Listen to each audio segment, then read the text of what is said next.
Magandang gabi sa ating lahat. Ngayon ay May 5, 2026. Narito ang pinakahuling ulat sa lagay ng panahon, batay sa opisyal na datos mula sa PAGASA.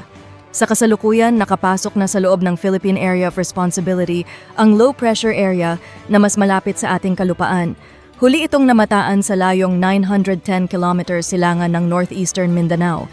Sa ngayon, mababa pa rin ang tsansa nito na maging isang ganap na bagyo. Gayunpaman, inaasahan na ang trough or outer portion nito ay magdadala ng pag-ulan sa Eastern Visayas, Caraga at Davao Region pagsapit ng gabi hanggang bukas. Sa mga susunod na araw, particular mula Thursday hanggang Saturday, inaasahang tatawid ang nasabing low pressure area sa bahagi ng Mindanao patungong Southern Palawan at maaaring humina habang patuloy na nagdadala ng pag-ulan sa malaking bahagi ng Mindanao, Visayas at Palawan. Samantala, ang isa pang low pressure area na nasa labas ng ating PAR ay naging tropical depression na. Huli itong namataan sa layong mahigit 2,500 kilometers silangan ng Mindanao at may lakas ng hangin na umaabot sa 55 kilometers per hour.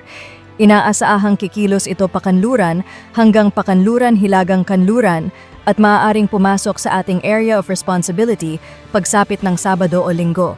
Kapag ito ay ganap na bagyo, tatawagin itong Bagyong Kaloy. Sa kasalukuyan, isa sa mga senaryong binabantayan ay ang posibilidad na bahagya itong lalapit sa Northern Luzon bago tuluyang kumurba at lumayo sa ating kalupaan habang humihina. Gayunpaman, patuloy pa rin ang monitoring dahil maaari pang magbago ang galaw nito. Para naman sa lagay ng panahon bukas, inaasahan pa rin ang epekto ng easterlies o mainit na hangin mula sa karagatang Pasipiko. Sa Luzon, kabilang ang Metro Manila, asahan ang bahagyang maulap hanggang sa maaliwalas na kalangitan sa umaga na may tsansa ng mga panandaliang pag-ulan o thunderstorms pagsapit ng hapon at gabi. Mananatiling mainit ang panahon na may pinakamataas na temperatura na maaaring umabot sa 35 degrees Celsius sa Metro Manila at 38 degrees Celsius sa Tuguegarao. Sa Palawan, lalo na sa central at southern portions, inaasahan ang mas mataas na tsansa ng pag-ulan dulot ng easterlies. Sa Visayas, kabilang ang Iloilo at Panay Island, may posibilidad ng mga isolated rain showers simula pa lamang ng umaga, habang sa ibang bahagi ay makakaranas ng bahagyang maulap na kalangitan na may panakanakang thunderstorms sa hapon.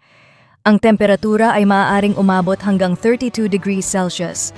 Sa Mindanao, particular sa Zamboanga Peninsula at Basilan, may tsansa ng panandali ang pag-ulan sa umaga, habang sa natitirang bahagi ay magiging bahagyang maulap na may thunderstorms sa hapon at gabi. Ang temperatura ay maaaring umabot hanggang 34 hanggang 36 degrees Celsius. Para sa lagay ng dagat, wala tayong nakataas na gale warning sa anumang baybayin ng bansa. Gayunpaman, pinapayuhan ang mga maliliit na sasakyang pandagat na mag-ingat, lalo na sa oras ng thunderstorms kung saan maaaring umabot ang taas ng alon hanggang 2.5 meters. Sa susunod na 3 araw, mula Thursday hanggang Saturday, asahan ang mas maulap na panahon na may kalat-kalat na pag-ulan sa Visayas at Mindanao dulot ng low pressure area.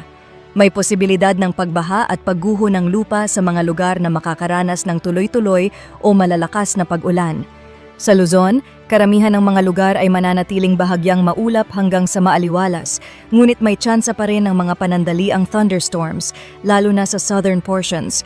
Paalala, dahil sa patuloy na mainit na panahon, iwasan ang matagal na exposure sa araw mula 10 a.m. hanggang 4 p.m., uminom ng maraming tubig, at magsuot ng proteksyon laban sa init tulad ng payong o sombrero. Ito ang inyong lingkod, isang independent weather forecaster na patuloy na maghahatid ng update batay sa opisyal na datos mula sa PAGASA. Magandang gabi at manatiling ligtas.